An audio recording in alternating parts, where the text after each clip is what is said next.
Hello everyone.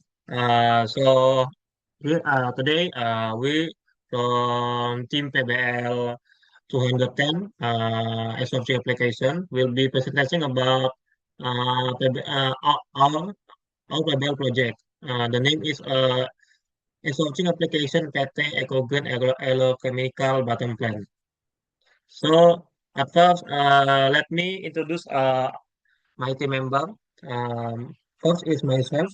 My name is William Fitzgerald Fantinojo. My role in this team as a team leader, also as business and system analyst.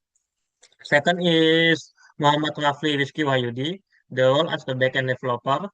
Third is Kelvin Pamanaputra, the role as the front-end developer.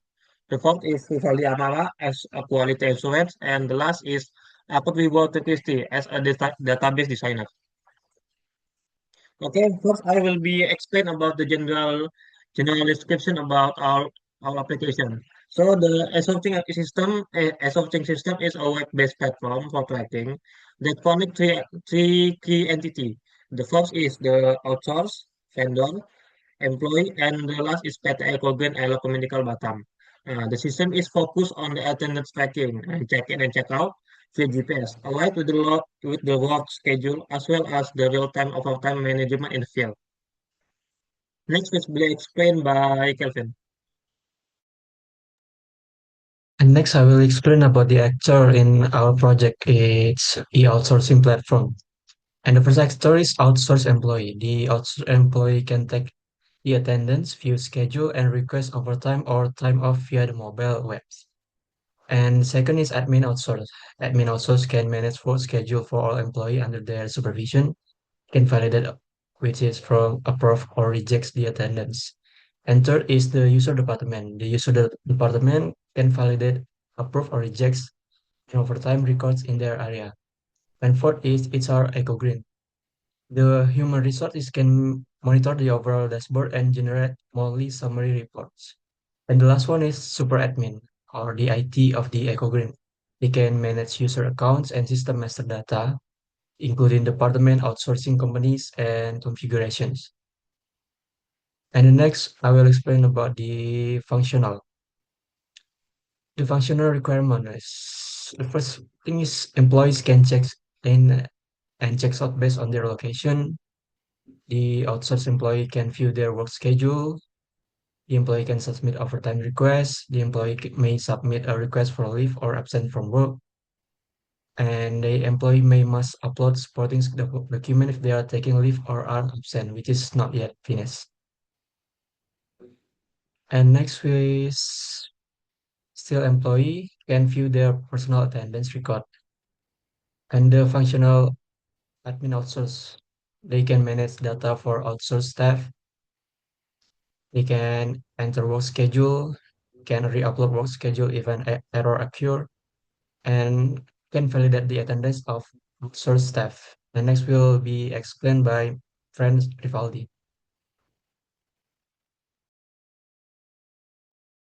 Okay, thank you, Kelvin. The skill functional requirement, uh, admin author can monitor the attendance status of source staff, and they can department user can validate overtime requests from outsourced staff. And next, HR use this dashboard to monitor all outsourced staff. Next, HR can verify that administrative documents are complete. And HR can compile monthly attendance summaries for outsourced staff. Next, HR can perform audit and super admin can manage user account except for outsourced staff. And super admin can manage master data and the last super admin can define the company radius for attendance purpose. Next, I will explain functional requirement. And first, the system use account-based authentication with encrypts password. The second, access the feature the strictly strike based on role. Employee cannot access the employee data or sources administration administrator can only manage their own company employees. The third, GPS can data and attendance logs are stored securely and cannot be tampered with by user. And four, the attendance process must be provide a confirmation response to employee within a maximum of 5 seconds under normal network conditions. And next slide, I will explain by Masakut. Okay, thank you, Rivaldi. I will now take over to continue the non-functional requirement. Moving to NF05 for performance aspect, HR and admin dashboard must be able to load monthly summary data for up to 100 of employees in no more than 10 seconds. For NF06 and NF07, we are targeting a 99% uptime, supported by automated error logs and fallback mechanism to handle any connection drops during logins.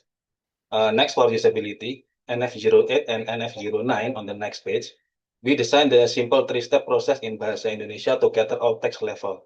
Next slide, please, William. Okay, this is the NF09, which I talked earlier for the Bahasa Indonesia. Okay, next, we'll talk about compatibility, item NF10 to NF11. The system supports Android, iOS, and modern web browser.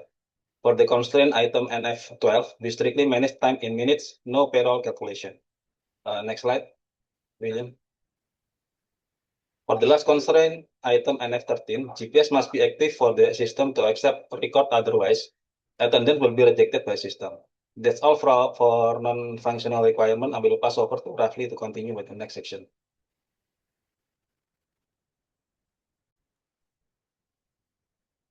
Okay, this is a use case diagram from the application. The use case diagram illustrates 4 or 5 actor roles interacting with the system.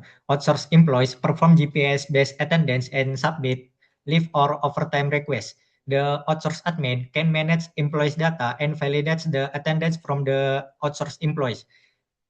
And then the department user can monitor the dashboard and approve overtime. HR verifies documents and download monthly recaps. Finally, the super admin can manage master data and user account. Next.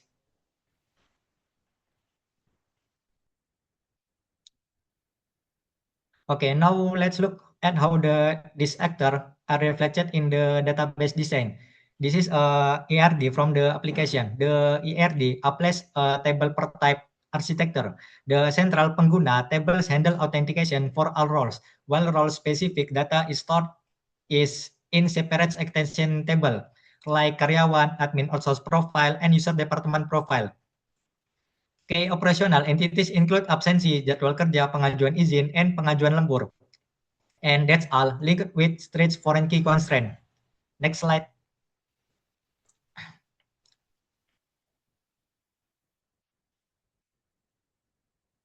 Next slide, William.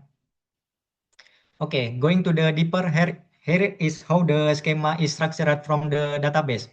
The database consists of 15 tables built in MySQL.